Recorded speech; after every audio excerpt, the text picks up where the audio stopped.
Hello, Oscillator Sync here. Yesterday I posted a video of an overview of the new features in the version 2.0 firmware for the BeatStep Pro. I covered a bunch of my sort of favourite features, and there's a link to it on the screen now, I guess. But there was one big feature that I didn't mention, which was the scenes feature, and a couple of people have asked me, can I show that off in a bit more detail, and I'm happy to do so. So what the scenes feature allows you to do is save a bunch of patterns on your various different sequencer tracks, sequencer 1, sequencer 2 and drum, and then chain them together to make songs or sections of songs, or just larger patterns, so getting patterns larger than the 64 beats that you usually can get by chaining them together.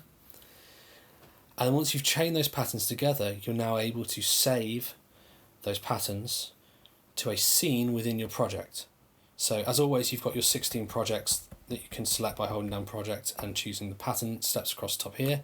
But now when you're in control mode, you can also save those chained patterns as scenes within the project.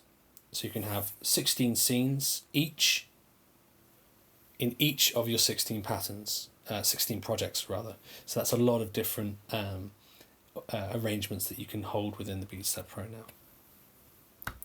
So let's see how that works. Now the first thing is that you need to enable this feature. It's not on by default. What you need to do is connect your BeatStep Pro up to your Mac or PC and run the MIDI Control Center software. If you head over to the device settings section and then to global, you can turn this feature on. It's just called scene mode. It's just got an on-off switch basically. Okay, so let's create a couple of patterns in the drum with my Vermona DRM1.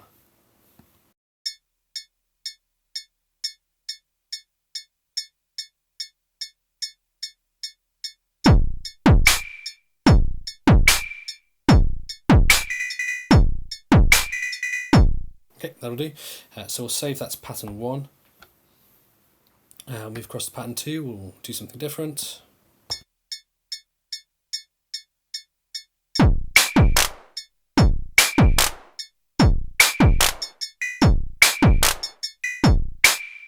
Okay, and we'll save that to pattern 2, and then we'll do a pattern 3 as well.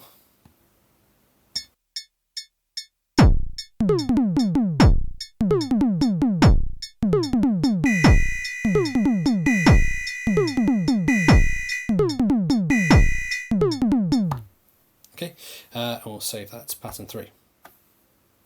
Okay, so we've now got 3 patterns that we've got saved here, and we want to chain them together. So let's say we want to do a chain where we do pattern 1, then 2, then 1, and then 3 at the end. So what you do is you hold down shift and you hold down, in our case because we're on the drum track, drums. If you're on one of the other tracks, you hold down sequence 1 or sequence 2, and we'll do 1, 2, 1, 3. Okay, and now when we play back,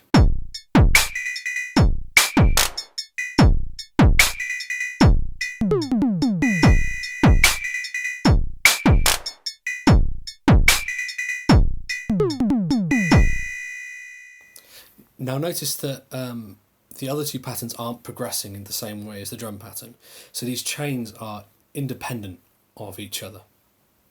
So let's put a bass line or something. I've got the Novation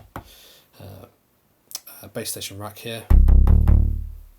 Okay, that's a good bass sound, so we'll use that. Let's create a couple of bass patterns.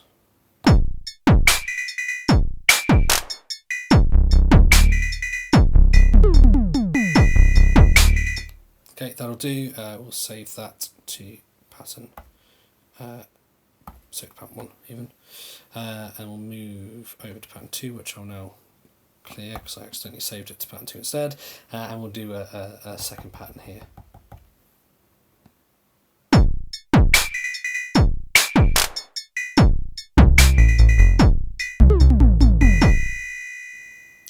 Great, that'll do. We'll save that to pattern 2. So we've got 2 patterns here.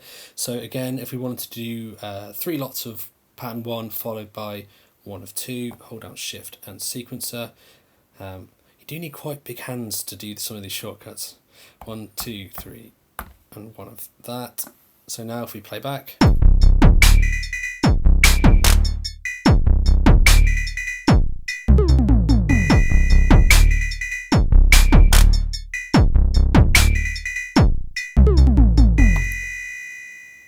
okay, so let's say that we're happy with that particular set of chains across the different sequencer tracks. We can now move over to control mode, and we can simply save it into a scene. So if we play back now,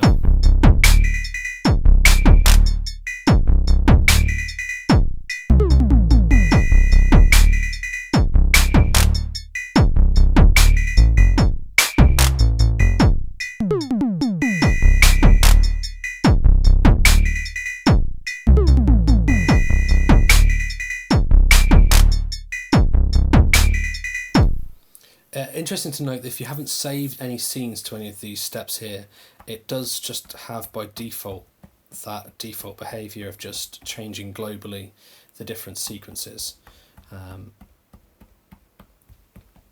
which is fine, I guess. There we go.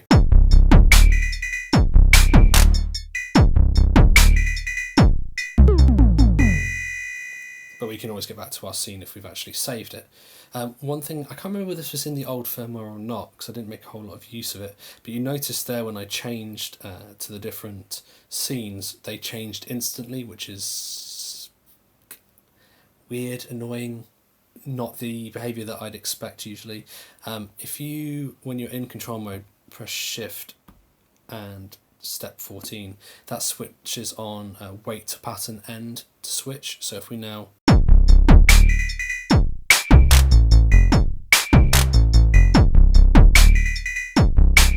you essentially queue up the patterns rather than switching instantly between them, which is probably the way that I would usually have it set up, I guess. The other big question that people have been asking is, if I turn the BeatStep Pro off, do my scenes save? Because that was one of the big issues that people had before. So let's try this. It was a bit scary on a live demo, I guess. We'll turn it back on. Version 2. Sure we go. Decent tempo. And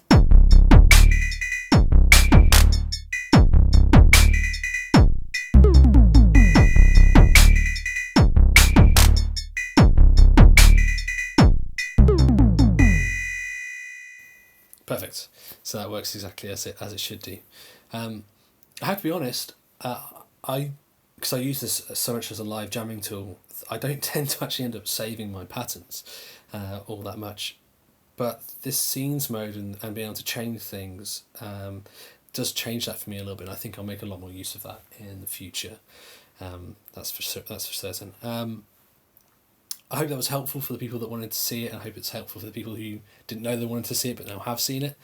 If you want to see anything else demoed on this machine, then leave me a message in the comments or hit me up on the various social media sites where I post this stuff, and I'll do my best to demo what I can.